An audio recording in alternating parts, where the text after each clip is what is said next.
വരവൂർ സ്കൂളിൽ വിദ്യാർത്ഥിയെ മർദ്ദിച്ച സംഭവത്തിൽ തെറ്റ് സമ്മതിച്ച അധ്യാപകൻ മണികണ്ഠൻ. വിദ്യാർത്ഥി ഡെസ്കിന് മുകളിൽ കയറി നിന്നത് മനോവിഷമമുണ്ടാക്കി. വിദ്യാർത്ഥികൾ പെരുമാറിയത് കാഴ്ചപരിമിതിയുള്ള തന്നെ കളിയാക്കുന്നതായി തോന്നി.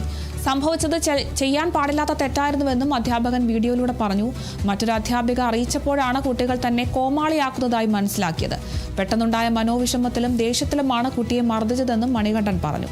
സംഭവത്തിൽ ചെറുതുരുത്തി പോലീസ് കേസെടുത്തു. പിന്നാലെയാണ് അധ്യാപകന്റെ പ്രതികരണം. ഞാൻ ക്ലാസ് എടുത്തുകൊണ്ടിരിക്കുകയാണ്. ക്ലാസ് എടുത്തുകൊണ്ടിരിക്കുമ്പോൾ ഒരു ടീച്ചർ വാതിലിൽ വന്ന് തട്ടുന്നു. കുട്ടികളോട് എന്തൊരു മെസ്സേജ് കൊടുക്കാനായിട്ടാണ് ടീച്ചർ വരുന്നത്. ടീച്ചർ ക്ലാസ്സിൽ കയറിയ വശം കാണുന്നത് എന്താണ് മേശപ്പുറത്ത് കയറിയിരിക്കുന്നത് ചോദിക്കുന്നതാണ്. അപ്പോൾ എൻ്റെ ഒരു കാഴ്ചപരിമിതിയുള്ള ഒരാൾ കൊണ്ടാണ് ഞാൻ, തീരെ കാണാത്ത ഒരാളാണ്. അപ്പോൾ ഇത്രയും 10-40 കുട്ടികൾ ആ ക്ലാസ്സിലിരിക്കുന്നു. അവർ മുന്നിൽ ഒരു കോമാളിയാക്കിയിട്ടാണ് എന്നെ കുട്ടി കാണിച്ചിരിക്കുന്നത്. ആ മേശയുടെ മുകളിൽ കയറിയിരിക്കുക. അപ്പോൾ മുൻകാലങ്ങളിലും ആ കുട്ടിയിൽ നിന്നോ മറ്റു കുട്ടികളിൽ നിന്നോ എന്നെ അങ്ങനെ ചീറ്റ് ചെയ്തിട്ടുണ്ടാവാം. എനിക്ക് അത്രയും വിഷമമായി, സങ്കടവും ദേഷ്യവും എല്ലാം കൂടി ഒരു പ്രകോപനം ഉണ്ടായി. പെട്ടെന്ന് തോന്നിയൊരു വികാരത്തിലാണ് ഞാൻ ആ കുട്ടിയെ ചെയ്യുന്നത്.